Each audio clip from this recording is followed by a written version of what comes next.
Livro Fenômenos de Transporte, de Ernesto Bozano. Extraordinários e comentados casos de transporte de desintegração e reintegração da matéria. Introdução. Percorrendo os numerosos resumos, com relativos comentários e observações, feitos na Itália e no estrangeiro, acerca de nossas experiências em milésimo, tive ocasião de observar, de modo geral, que as manifestações supranormais que pareciam mais duvidosas a muitos céticos não eram as vozes diretas e sim os fenômenos de transportes, e não do ponto de vista particular dos casos por nós obtidos, mas sim do genérico e teórico da pressuposta inverossímil científica do fenômeno em si, combinada com a ausência de boas provas em tal ramo das manifestações metapsíquicas.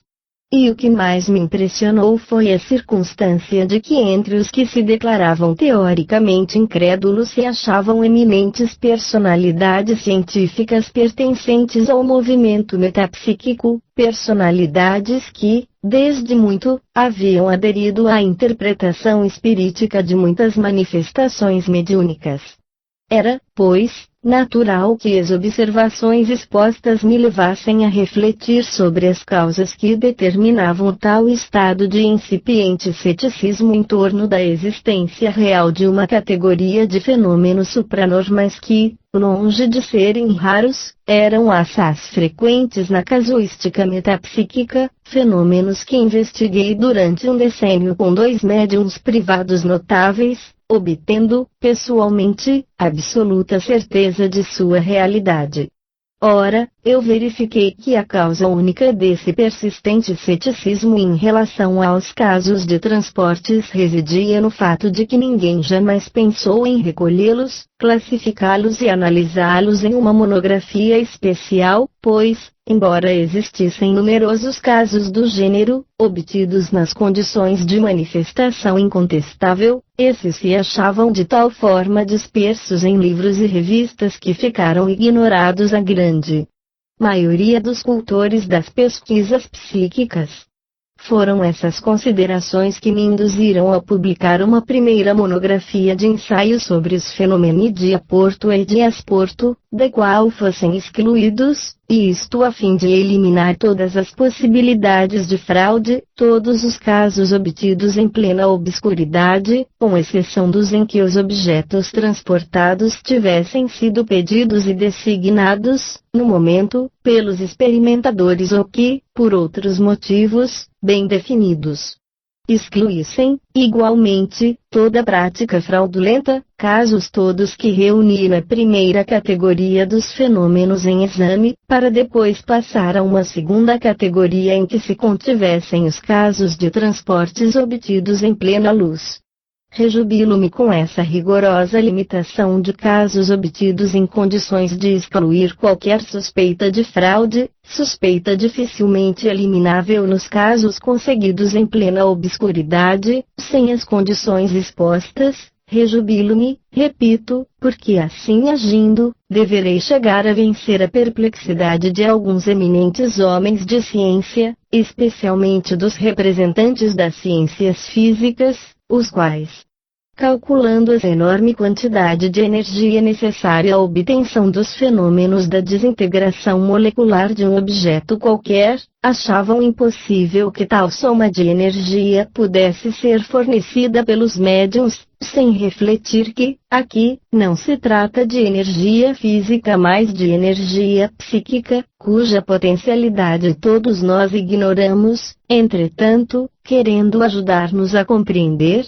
recorrendo a provas por analogia, então deveremos reconhecer que, se a vontade é capaz de criar, quase instantaneamente, um fantasma materializado, perfeitamente organizado e vivo, resulta daí que não é o caso de espantar-nos se a mesma vontade chega a rapidamente desintegrar um objeto em seus elementos moleculares, para, em seguida, reintegrá-la, instantaneamente, em outra casa. O primeiro milagre parece bem mais estupefaciente do que o segundo. Por ora não formularei outras considerações teóricas a respeito, mas, Antes de passar à exposição dos fenômenos de transportes propriamente ditos, considero oportuno resumir, de modo breve, alguns dentre os mais notáveis episódios do fenômeno de penetração da matéria através da matéria, episódios que, intrinsecamente, se mostram idênticos aos transportes e deles diferem apenas pela modalidade com que se manifestam. Assim sendo, resulta daí que tal categoria de fenômeno se tornará instrutiva em nosso caso, porquanto parece indicadíssima predispor o ânimo de profanos incrédulos para acolher a outra categoria a fim dos fenômenos de transportes. E, para começar, recordarei o clássico episódio narrado por William Crookes na descrição de suas próprias experiências com o médium Daniel Douglas Home. Escreve ele. O segundo caso que vou narrar verificou-se em plena luz, numa noite de domingo e na presença do Sr. Home e de alguns membros de minha família, somente. Eu e minha esposa tínhamos passado o dia no campo e dali trouxe algumas flores que havíamos colhido. Chegados à nossa casa, entregamos a criada para pô-la na água. O Sr. Home chegou logo depois e todos nós nos dirigimos para a sala de jantar. Quando nos sentamos, a criada trouxe as flores que havia posto em um vaso e eu coloquei no meio da mesa, cuja toalha fora retirada. Era a primeira vez que o Sr. Home via tais flores. Depois de obtidas várias manifestações, a conversa derivou para certos fatos que parecia não se poderem explicar senão admitindo que a matéria pudesse realmente passar através de uma substância sólida. A esse propósito, a seguinte comunicação nos foi dada alfabeticamente. É impossível a matéria passar através da matéria, mas vamos mostrar o que podemos fazer. Esperamos em silêncio. Uma aparição luminosa foi logo vista pairando sobre o buquê de flores, depois, à vista de todos, um galinho de erva da China, com 15 polegadas de comprimento e que ornamentava o centro do buquê, elevou-se lentamente do meio das flores e, em seguida, desceu sobre a mesa, defronte do vaso, entre este e o Sr. Home. Chegando à mesa, o raminho não se deteve, mas atravessou em linha reta e todos nós o vimos muito bem até passar inteiramente. Logo depois do desaparecimento do galinho, minha esposa, que estava sentada ao lado do Sr. Home, viu, entre ela e Home, uma estranha mão que vinha debaixo da mesa e que segurava o raminho da erva com o qual lhe bateu 2 ou 3 vezes nos ombros com um ruído que todos ouviram. Depois o depositou no soalho e desapareceu. Apenas 2 pessoas viram a mão, porém todos os assistentes perceberam o movimento do raminho. Enquanto isto se dava, todos nós podíamos ver as mãos do Sr. Home pousadas tranquilamente sobre a mesa que estava diante dele. O lugar em que a erva desapareceu ficava a 18 polegadas daquele onde estavam as suas mãos. A mesa era uma das de sala de jantar, com molas, abrindo-se com um parafuso. Não era elástica e a união das 2 partes formava uma estreita fenda no meio, pois foi através dessa fenda que a erva passou e medi e observei que tinha apenas 1/8 de polegada de largura. O galinho da erva era demasiadamente grosso para que pudesse passar através da fenda sem partir e, entretanto, o tínhamos visto passar por ali, sem dificuldade, docemente, e, examinando-a em seguida, ela não mostrou a mais leve marca de pressão ou de arranhão. William Crookes. Expérience sur la force psychique, página 171 da edição francesa. Vimos, no caso exposto, que a personalidade mediúnica operante dissera ser impossível passar a matéria através da matéria, mas como depois a mesma entidade produziu um fenômeno que demonstrava praticamente o contrário, deve-se entender que, com tal afirmativa, quis referir-se à penetração da matéria sólida através de outra matéria sólida, mas, em igual tempo, demonstrou, com fatos, como era possível fazer passar através da matéria sólida, outra matéria desintegrada em estado molecular ou fluídico. Com referência às clássicas experiências do gênero em exame, não posso deixar de tratar das famosas experiências do professor Zollner com o médium Slade, no ano de 1877, juntamente com os professores Weber e Fechner, experiências por ele predispostas com modalidades de manifestações incomuns. Ele havia preparado 4 tiras com 148 centímetros de comprimento e 1 milímetro de diâmetro, cujas extremidades reuniu, atou e cuidadosamente lacrou. No momento de servir-se delas, tomou uma das mesmas e a colocou em torno do pescoço e, como os experimentadores se encontrassem em plena luz, ele não perdeu de vista as extremidades das tiras nas quais se achavam os nós lacrados. Após alguns instantes, sem que o médium Slade tocasse as tiras, produziram-se 4 nós numa delas. Em outra experiência, o professor Zollner usou tiras chatas, de couro, as dispôs sobre uma tábua de madeira, unindo-as nas pontas e lacrando-as, chegando, desse modo, a formar círculos concêntricos do diâmetro de 5 a 10 centímetros.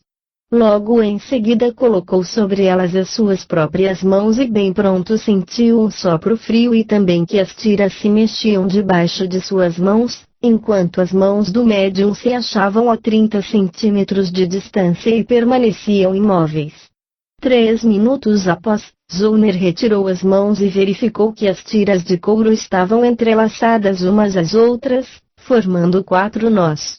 Uma terceira experiência foi feita com uma corda de violino, na qual ele introduziu 2 argolas de madeira e uma terceira argola feita de tripa, tendo os 3 anéis o mesmo peso. Depois atou as 2 pontas da corda de violino e as lacrou. Poucos minutos após, perceberam um leve cheiro de queimado e, ao mesmo tempo, ouviram o ruído como de 2 anéis de madeira que se chocassem. Olharam para esse lugar e viram as 2 argolas de madeira, que cerca de 3 minutos antes estavam presas à corda do violino, enfiadas na perna da mesinha. Naturalmente, a penetração não podia efetuar-se de modo normal, nem na parte do disco da mesinha, nem na parte dos 3 pés em que terminava a única perna central da mesinha. Além disso, na corda do violino haviam se formado 2 nós frouxos e o anel de tripa havia penetrado neles. Nenhuma dúvida padece de que, de um ponto de vista estritamente lógico, as várias experiências acima referidas, feitas em plena luz, com rigor científico e na presença de 3 homens de ciência, deverão de per si bastar para provar a existência real dos fenômenos da penetração da matéria através da matéria. Mas, se isso é verdade de um ponto de vista estritamente racional, assim não é na prática toda vez que o critério da razão se acha em presença de manifestações que se mostram em franco contraste com as concepções que a humanidade vem formando em torno das leis da natureza, concepções sempre parciais e provisórias, mas constantemente consideradas como definitivas, e então se verifica que o critério humano repele muitas vezes o que é incapaz de assimilar e ou exige a reiteração, sob múltiplas formas, das manifestações produzidas, antes de render-se à evidência. E não se pode negar que, se a primeira forma de acolhimento, a de repelir o que é novo, é deplorável, a segunda, ao contrário, parece legítima e indispensável ao reto desenvolvimento do saber humano, o qual se funda na experiência.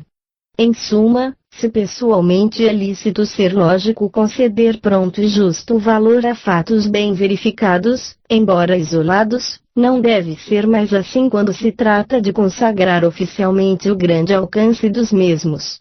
Neste último caso, deve-se esperar que os fatos se acumulem em medida suficiente para se lhes aplicar os processos científicos da análise comparada e da convergência das provas. Daí a necessidade de classificar os fatos. Quanto ao leve cheiro de queimado sentido pelos experimentadores no momento em que se verificava o fenômeno das argolas introduzidas na perna da mesinha, noto como tal observação se liga a outra já por mim referida nos comentários sobre as experiências de milésimo e a propósito dos transportes em geral, em que objetos transportados, de pedra ou metal, foram muitas vezes encontrados tépidos, quentes ou quentíssimos. Segundo a estrutura atômica dos mesmos objetos, o que, na base da lei da transformação das forças físicas, deve justamente produzir-se toda vez em que nos defrontarmos com um fenômeno de desintegração e reintegração rapidíssima da matéria e, assim sendo, então se deveria inferir que, no caso aqui considerado, em que se tratava de argolas de madeira, o incidente do leve cheiro de queimado estaria a indicar que há muito rápida desintegração e reintegração molecular das argolas tenha provocado uma reação calórica bastante notável para atacar e queimar, em pequena parte, a celulose da madeira. Prosseguindo na enumeração dos fenômenos em exame, observo que são também instrutivas as notáveis experiências dos doutores Dupuy e Puel com uma jovem posta em estado sonambúlico pelo segundo deles. O Dr. Dupuy, no seu livro Ciências Ocultas et Fisiologie Psychique, página 213, assim escreve. Como contribuição pessoal aos fatos da ordem em exame, recordarei as famosas experiências da pulseira, feitas pelo Dr. Puel, experiências a que estive presente uma dezena de vezes, juntamente com outras testemunhas. Trata-se de um bracelete sem abertura ou solda, que se colocava no antebraço da sonâmbula, Sra. L. B. Suas mãos pousavam abertas, em cima da mesa ou eram seguras entre as mãos de um de nós. Em um dado momento, a sonâmbula emitia um grito de dor e logo ouvíamos o bracelete cair ao chão ou em cima de um móvel. Algumas vezes, nas mesmas condições de experimentação, isto é, com as mãos da sonâmbula estendidas sobre a mesa e as mãos de um dos experimentadores em cima delas, assistíamos, ao contrário, à passagem de uma pulseira de um antebraço para outro. O Dr. Chazarin, que, por sua vez, teve ocasião de assistir a tais experiências, a elas se refere nos seguintes termos. O fenômeno se verificou 2 vezes sob o meu controle pessoal e da seguinte maneira. A sonâmbula sentou-se perto da mesa e eu fiquei defronte para vigiar-lhe os movimentos. Por 2 vezes eu apanhei o bracelete e o introduzi no seu antebraço direito ao mesmo tempo em que segurava sua mão correspondente, que mantinha fortemente apertada entre ambas as minhas mãos. Depois de cerca de 8 a 10 minutos, a sonâmbula proferiu um grito, não sei se de dor ou de medo, despertando de sobressalto. Em outra experiência semelhante, o meu amigo Augusto revela que me disse que, tendo apanhado logo a pulseira, verificara estar ela impregnada de um calor escaldante. Revue Scientifique et Morale du Spiritisme, 1905. Página 347. Noto que esta última observação do relator, de que o bracelete foi encontrado em um estado de calor escaldante, não só confirma quanto se disse com referência ao caso análogo anterior, mas serve, ao mesmo tempo, para demonstrar a perfeita identidade de manifestação existente entre os fenômenos da penetração da matéria através da matéria e os dos transportes, visto que, nesta última categoria de manifestações, os casos em que se encontram mais ou menos quentes os objetos transportados se mostram assaz frequentes. Saliento, finalmente, como tão interessante modalidade de manifestação, comum a ambas as categorias de fenômenos, serve, ademais, para provar, indireta mas eficazmente, a sua autenticidade de manifestações supranormais indiscutíveis. Este outro interessante episódio, semelhante ao anterior, é pouquíssimo conhecido, e isto porque está contido numa carta particular do Sr. Stainton Moses à Sra. Spiery, e se refere ao período em que a mediunidade de Moses ainda não se tinha desenvolvido de modo notável, carta em que ele tentava formar certa opinião em torno das novas pesquisas, experimentando com outros médiuns. Na circunstância aqui considerada, experimentava pela primeira vez com a notável médium Sra. Holmes e obtivera manifestações excepcionais, o que se dava pelo fato de as suas próprias faculdades mediúnicas se harmonizarem com as da médium. Em um dado momento, o espírito guia Rosie lhe disse que, como ele havia levado grande contribuição de força, experimentaria produzir o fenômeno da passagem do arco em redor do braço. Tratava-se do arco de um tamborim de madeira, reforçado com uma faixa de ferro e usado como coleira. Moses o examinara minuciosamente, achando-o normal. Ele assim prossegue. Aproximando-me da mesa, tive o cuidado de acertar, com uma das mãos, a exata posição em que se achava o arco ali colocado. Em seguida, a convite de Rosie, apalpei cuidadosamente o braço da médium para assegurar-me de que nele não fora colocado nenhum arco igual. Depois do que lhe segurei ambas as mãos e lhe imprimi aos braços uma sacudidela tão forte que, se neles houvesse um arco ou uma coleira, teria caído ao chão. Enfim, apertei-lhe ambas as mãos com uma das minhas e com a outra mão quis ainda certificar-me se o arco se achava em seu primitivo lugar. Inesperadamente verifiquei que se subtraía muita força ao meu organismo e vi formar-se uma luz espiritual em cima da mesa. A médium caíra em transe e seu corpo era sacudido por um tremor convulsivo. Eu olhava a luz mediúnica e, a um dado momento, a vi e senti aproximar-se de mim, enquanto, ao mesmo tempo, verificava que o arco do tamborim estava enrolado ao redor de meu braço. Eu havia sentido meu braço passar literalmente através de um dos lados do arco e a matéria deste último me havia parecido mórbida lanugem que tinha, de súbito, cedido ante o obstáculo encontrado.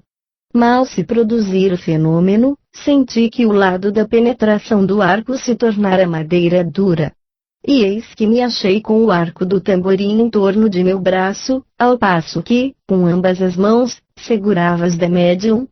Esse admirável fenômeno, por mim pessoalmente controlado, auxiliou-me grandemente a compreender como se verifica a passagem da matéria através da matéria. Light, 1892, página 599. O caso exposto é interessante, ao que sei, é também o único episódio do gênero em que o experimentador pôde observar o instante em que se produzia o fenômeno e também o ponto preciso do próprio braço em que penetrava o arco e a modalidade com que isto sucedia. Geralmente tal não acontece e os experimentadores acham um anel, um arco, etc., enfiados no braço, sem notarem, antes, nenhuma sensação correspondente. Ora, a circunstância exposta é notável do ponto de vista teórico das modalidades com que se produzem os fenômenos do gênero, já que, se Moses notou a passagem do arco do tamborim através do próprio braço, experimentando a sensação de algo de morbidíssimo como lanugem, que logo cederá à frente ao obstáculo encontrado, isto faz presumir que a desintegração fluídica da matéria lenhosa e metálica do tamborim não foi levada ao grau máximo de sublimação, mas reduzida a estado de pastosidade suficiente para produzir o fenômeno. Nos casos dos transportes, ao contrário, a desintegração da matéria deverá ser constantemente levada ao grau máximo de sublimação molecular ou fluídica. Querendo enumerar todas as formas com as quais se podem produzir o fenômeno da penetração da matéria através da matéria, mencionarei igualmente a modalidade com que se manifestou nas experiências do reverendo Haraldur Nilsson com o médium Indrid Indridason. Escreve o professor Nilsson. Tínhamos então feito construir uma casinha que foi exclusivamente destinada às nossas experiências, pois o círculo já aumentara consideravelmente. Havia, às vezes, 70 pessoas presentes na reunião. A fim de prevenir qualquer possibilidade de compadrio da parte dos assistentes, estendemos uma rede através da sala das experiências, do teto ao chão. Suas malhas eram tão pequenas que se tornava impossível passar uma mão através dela. O médium ficava sentado atrás da rede, com um fiscal, e todos os assistentes permaneciam do outro lado. Essa disposição não perturbou, de maneira alguma, a produção dos fenômenos. Objetos soltos, como uma mesa, uma caixa de jogos, uma cítara, 2 trombetas, o suporte, etc., foram, como anteriormente, deslocados através da rede. Reverendo Araldur Nilsson, minhas experiências personais, etc., página 37 da edição francesa. E, também nas circunstâncias expostas, o fenômeno da penetração da matéria através da matéria não é duvidoso, visto que a mesinha, a cítara e o suporte não poderiam passar normalmente através das malhas de uma rede com diâmetro muito menor do que a largura de uma palma de mão, sem rasgá-la em vários lugares.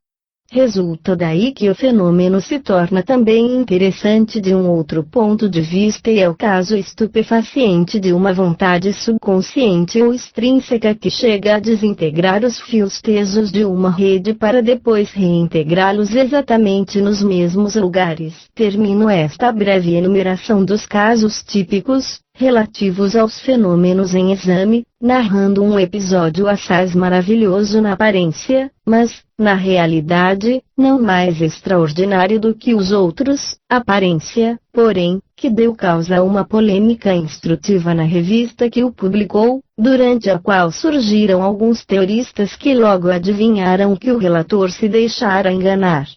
Tal polêmica se desenrolou em 5 números da revista espírita inglesa Light, a começar do número 8 de janeiro de 1910. O relator das experiências é o coronel F.R. Begbie, do Exército da Índia, e todos os experimentadores puseram as suas assinaturas de confirmação no relato publicado nessa revista. O coronel Begbie declara que o episódio, de que vou tratar, se produziu no próprio círculo privado do qual não fazem parte médiuns profissionais e que o espírito guia de suas experiências é uma jovem indiana de nome Suzu e que, certo dia, lhe informara que na Terra gostara muito de chocolate. O coronel Begbie prossegue nestes termos. Comprei meia libra de pastilhas de chocolate e as coloquei dentro de uma caixinha. Escrevi breve cartinha a Suzu, cujo conteúdo só por mim era conhecido, e a depositei também dentro da caixinha, que fechei e embrulhei, cuidadosamente, em uma folha de papel escuro, amarrando-a, bem apertada, com um barbante cujas pontas lacrei, aí pondo meu carimbo. Coloquei a caixinha em cima da mesa, dispondo, em torno da mesma, os cartões de visita dos experimentadores, todos com as respectivas firmas autógrafas. Suzu não tardou a incorporar-se na médium para anunciar que experimentaria tirar o chocolate, depois do que, aparentemente, deixou a médium. Seguiram-se golpes na mesa com os quais ordenava: acendei a luz. Assim se fez, verificando-se que faltavam 2 cartões de visita, um dos quais era o meu e outro da senhora vizinha. Apagou-se depois a luz e reiniciou-se o canto de um hino, a meia voz, na expectativa de recebermos uma mensagem escrita nos 2 cartões desaparecidos. Perto da segunda estrofe do hino que cantávamos fizeram-se ouvir golpes com os quais foi ditada a frase: tirei o chocolate e acendei a luz. Executada a ordem, apanhei a caixinha, que estava aparentemente intacta, e, segurando-a na mão, apercebi-me de que ela estava vazia, salvo uma pastilha solitária, que, quando sacudia a caixinha, saltava dentro. Entretanto, o barbante que amarrava fortemente, o selo de lacre que imobilizava as pontas do cordão e o papel que a envolvia estavam intactos. Os meus companheiros queriam que eu abrisse para verificar se Suzu respondera à minha carta, mas eu recusei, visto não querer tocar no envoltório para não destruir uma prova irrefutável da passagem da matéria através da matéria. E eis que, quando se fez a obscuridade, os golpes ditaram. Abri a caixinha.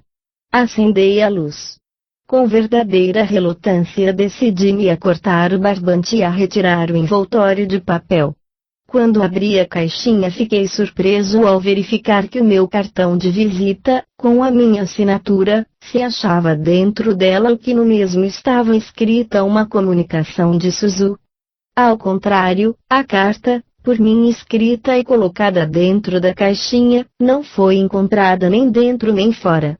Na minha carta a Suzu, eu lhe pedia presentear-me com uma pastilha de chocolate e essa respondia me agradecendo pela lembrança que eu tivera, observando que o chocolate pedido ela o deixara na caixinha. Este era, na verdade, o modo com que Suzu interpretara o meu desejo, mas não correspondia às minhas intenções, visto que eu desejava que o chocolate me fosse colocado entre os lábios, como havia feito antes com outro experimentador.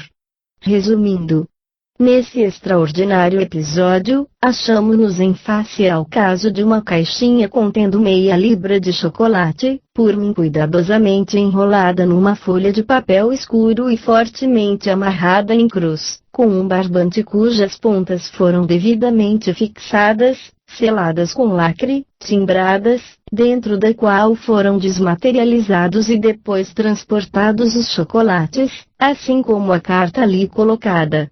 Além disso, no lugar da carta, apareceu o meu cartão de visita, colocado do lado de fora, na mesa, e tudo isso sem se mexer no envoltório, no barbante e no lacre timbrado.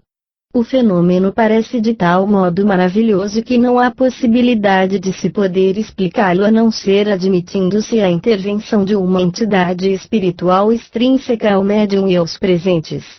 Já obtivemos, em nosso círculo, numerosos fenômenos notabilíssimos, mas este supera a todos. Desafio qualquer prestidigitador a tentar produzir o mesmo fenômeno sob as mesmas condições. Firmados, o Coronel Begbie e todos os experimentadores. Esse é o interessante episódio narrado pelo Coronel Begbie. Antes de referir-me às discussões que se seguiram, preciso recordar que na casuística metapsíquica se contém outros episódios idênticos, a começar pelos obtidos por Zollner. Assim, por exemplo, este último colocou algumas moedas dentro de uma caixinha que depois colou e lacrou, o que não impediu que, na presença do médium Slade, as moedas nela contidas atravessassem a caixinha, depois a mesa em que estava colocada, para cair, tilintando, no chão. No caso de uma outra caixinha, contendo igualmente moedas, o fenômeno se produziu em duplo sentido, visto que foram transportadas as moedas introduzidas na caixinha duas lascas de ardósia. Já se compreende que, em ambas as circunstâncias, as colas e os lacres foram achados intactos. Isso explicado, retomo a minha narrativa, notando que, em 2 números seguidos da revista Light, apareceram as observações contraditórias de 2 críticos. Os senhores McCallum e C. W. Scar. Este último perguntou ao Coronel Begbie: por que não podemos obter, na claridade, os mesmos resultados? Por que precisamos de um médium para obtê-los? O caráter ingênuo de tal pergunta basta para demonstrar a profunda ignorância de quem as formulava, por isso não é o caso de nos ocuparmos delas. Quanto ao Sr. McCallum, este demonstrou achar-se à altura dos chamados críticos científicos, visto que alvejou o Coronel Begbie com uma série de perguntas, objeções e insinuações das quais me limitarei a enumerar as principais. Ele começou por objetar que apenas as pontas do barbante estavam fixadas e lacradas, ao passo que deveria fazer outro tanto com o invólucro de papel. Depois objetou que o narrador se esquecera de informar se havia possibilidade de se entrar e sair do aposento sem ser descoberto e ainda que houvesse descurado de fazer saber quantos minutos haviam transcorrido do momento em que se apagou a luz ao instante em que Suzu ditara a frase. Apanhei o chocolate. Acendei a luz, enfim, que ele não se preocupara em fazer saber se tinha sempre à vista a caixinha sobre a mesa toda vez que a luz era acesa. O coronel Begbie se apressou em gentilmente responder, nos seguintes termos, a primeira objeção. Experimentamos em um aposento pequeno, que termina diretamente na sala de jantar, sala essa que fica sempre iluminada. A porta do quarto fica sempre fechada à dupla volta de chave, antes de se apagar a luz. Seria, portanto, impossível alguém sair sem ser observado, visto o que, se abrisse a porta, iluminaria o quarto. Demais, ninguém poderia mover-se sem ser logo descoberto, tanto mais que todos nós estávamos sempre à escuta para não deixarmos de ouvir os golpes que ressoavam muitas vezes bem fracamente. Como o quarto era pequeno, sentávamos em círculo cerrado e bem juntos uns dos outros. Somos quase todos experimentadores de longa data e comprovada experiência, de modo que não seria fácil sermos enganados. Isto dito, observo que a nossa médium, que há 11 anos se presta gentilmente a experiências por puro amor à causa, está acima de qualquer suspeita. Vi a caixinha sobre a mesa, quando a luz foi acesa, notando que faltavam 2 cartões de visita. Minutos após, obtinha-se a mensagem.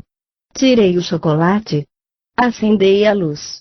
Nesse brevíssimo espaço de tempo as pastilhas de chocolate, assim como a minha carta, eram transportadas de dentro da caixinha e a minha missiva era respondida com uma mensagem escrita no meu cartão de visita, que estava em cima da mesa e fora introduzido dentro da caixinha.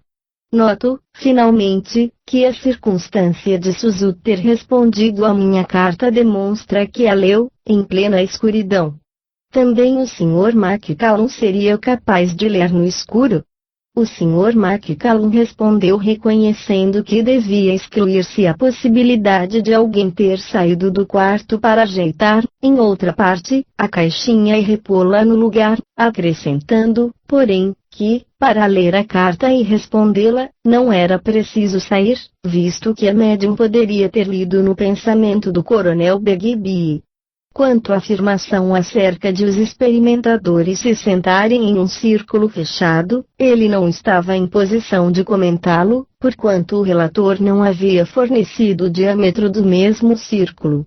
Contudo, observava que, se 2 compadres se sentassem ao lado da médium, então seria possível que, durante o hino cantado, os 3 confederados chegassem a executar a sua combinação, sem despertarem a atenção dos outros. Acrescentava que também era coisa facílima escrever regularmente em plena escuridão. Enfim, reconhecia a existência de uma única dificuldade realmente insuperável, que era a possibilidade de colocar em seu lugar o envoltório de papel com idênticas dobras de antes e, assim sendo, o Sr. McCallum se tirava do impasse lançando a dúvida de que o coronel Begbie não tivesse observado bem o invólucro da caixinha. Declarava, todavia, sinceramente, que a dificuldade de colocar no lugar o invólucro de papel estava praticamente removida, já que se provara reproduzir, na escuridão, o mesmo fenômeno e aí fora conseguido, salvo o bendito invólucro que ficara mal. Terminava por pedir ao coronel Begbie que repetisse a experiência com uma caixinha fornecida, preparada e lacrada por ele mesmo. Reproduz os trechos principais da réplica do coronel Begbie. Ficamos profundamente surpresos ao ver que, depois de todos os informes por mim ministrados ao Sr. McCallum, persiste em pôr em dúvida a honestidade dos componentes de nosso círculo. Ele observa que a subtração das pastilhas de chocolate da caixinha seria fácil quando dois comparsas se sentassem ao lado da médium. É provável, mas eu forneci, a propósito, razões tais que se deveria excluir, para sempre, tão indigna, falsíssima, injustíssima insinuação, cuja sombra se projeta sobre todos os membros de nosso grupo. Se eu, por um só momento, pensasse que a minha relação, escrita por sentimento de dever e no interesse da causa espírita, tivesse por consequência engendrar insinuações e acusações sobre a nossa honestidade, não a teria nunca publicado. Quanto ao envoltório de papel, posso garantir ao Sr. McCallum que, antes de resolver-me a desamarrar a caixinha, eu e os outros experimentadores a examinamos diligentemente, minuciosamente, longamente, de todos os lados, achando-a perfeitamente intacta, tal como eu a havia preparado. O Sr. McCallum afirma ter conseguido remover o barbante, o invólucro e os chocolates em plena obscuridade. Eu o convido a reproduzir a prova em nosso círculo, assegurando-lhe que ele será recebido com a máxima deferência. Obrigo-me, além disto, a doar 10 libras esterlinas ao Instituto de Beneficência caso ele consiga executar a sua empresa, sem que os outros não se apercebam, condições, porém, pelas quais ele se obriga a doar outro tanto ao mesmo Instituto, em caso de insucesso. Relativamente à proposta que me faz de repetir a experiência, operando com uma caixinha enviada pelo meu censor, respondo que, se ele possui conhecimentos adequados sobre o assunto, deveria saber que a coisa não é possível com o seu estado de ânimo e que saturaria os objetos empregados na experiência com magnetismo antagônico, neutralizando, efetivamente, a produção do fenômeno. Aceito, todavia, o seu desafio, mas com a variante de que eu fornecerei a caixinha, preparando-a na presença de 2 amigos do Sr. McCallum e lacrando-a com timbre por ele fornecido. Espero os amigos por ele escolhidos para a experiência. E com isso termino a polêmica originada pelo episódio exposto. Deve-se deduzir daí que o Sr. McCallum não ousou correr o risco de perder 10 libras esterlinas numa tentativa absurda, já que podia ter a palavra numa polêmica, mas não traduzir na prática o que dizia. Quis reproduzir em detalhes a polêmica originada pela relação do Coronel Begbie porque nela se notam pontos de semelhança notabilíssima com a por mim mantida a propósito das experiências de milésimo, salvo que o Sr. McCallum se mostrou sempre correto e leal nas suas críticas e, se resvalou algumas vezes em insinuações genéricas de fraude, essas não exorbitaram nunca dos limites de quanto se deve conceder a um crítico. Viu-se, contudo, que o Coronel Begbie não se ofendeu seriamente. Não se pode negar que ele não tivesse boas razões para tal. Bem diversos e muito mais reprováveis foram os métodos com que se desenrolaram as polêmicas em torno das nossas experiências e o Dr. Bernoulli, de Zurich, o notou, exprimindo-se nestes termos ao endereço desses censores que se transformaram em agressores. A crítica é uma arma de 2 gumes que deve ser manejada com extrema cautela e absoluta retidão, se quiserem evitar consequências fatais. Assim, por exemplo, há críticos incautos que obtêm por único resultado ver atirar fora o recém-nascido juntamente com a água do banho. Na verdade é esse o nosso caso, mas eu não tenho nenhuma intenção de demorar-me em demonstrá-lo e me satisfarei em aludir indiretamente aos resultados obtidos pelos nossos críticos, repetindo as palavras do Coronel Begbie. Se eu, por um só momento, pensasse que a minha relação, escrita por sentimento de dever e no interesse da causa espírita, tivesse por consequência engendrar insinuações e acusações sobre a nossa honestidade, não a teria nunca publicado.